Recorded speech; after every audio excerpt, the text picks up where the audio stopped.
Hi, I'm David Moon, CEO and founder of ArxNimbus, and let's talk a little bit about requirements of regulators. Do regulators really require this level of analytics in cybersecurity risk and exposure and so on? Well, technically, yes. It turns out that many of them do. So we'll start by looking at a few of them. And one is, I guess, for starters, not really a regulator, but they're more of an association. So, National Association of Corporate Directors, which says that board management discussions about cyber risk should include identification of which risks to avoid, which to accept, and which to mitigate or transfer through insurance. Now, it's interesting because it turns out that in order to make those decisions, you really need the dollars and cents associated with the dynamics of those decisions. So, which risks to avoid? Well, you'd want to avoid the bigger risks if possible, and those that would have the most severe financial outcomes. Which to accept? Well, and ideally, you'd only really want to accept those that had minimal financial impact.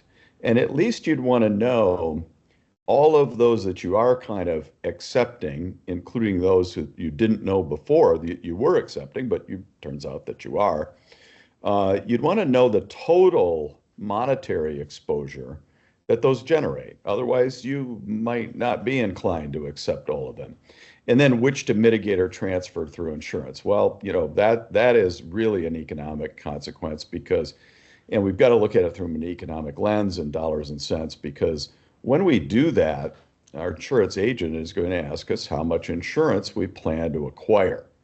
And they have to get a quote from a commercial underwriter. And in order to get that quote, they have to say, well, are we looking for 100 million in insurance or 5 million or what's really the number?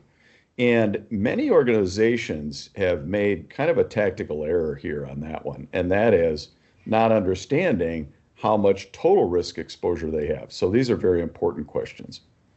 FFIEC and US Treasury have said the benefits of using a standardized approach to assess and improve cybersecurity preparedness.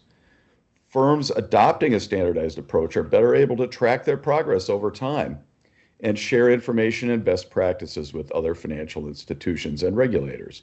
So a standardized process, something based on a recognized standard. So we think of standards like the electrical code, the building code, et cetera. And we have other standards like GAAP in the area of corporate finance and accounting. These are standards that have done us well. And for cybersecurity, much of our standards derive from NIST, also ISO 27001, MITRE ATT&CK, and other standards. So standards are very important to regulators.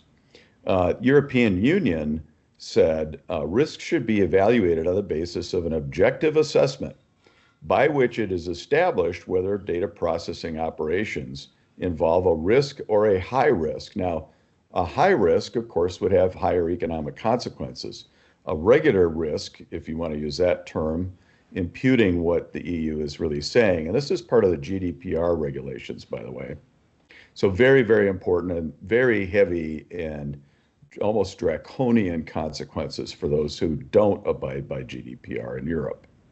But a regular risk, garden variety risk, if you want to use that term, would be one of having less economic consequence or a lessened economic consequence than a high risk. Well, how do we tell the difference between the two? Well, economic consequence, again, is measured in dollars and cents.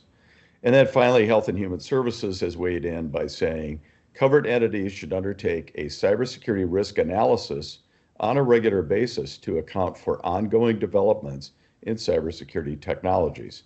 So a cybersecurity risk analysis would be looking at these risks and yielding up those three key questions that we talk about and their answers, which are how much risk do I have, where is it originating from, and what is it costing me? And those are very important questions to answer. Thank you.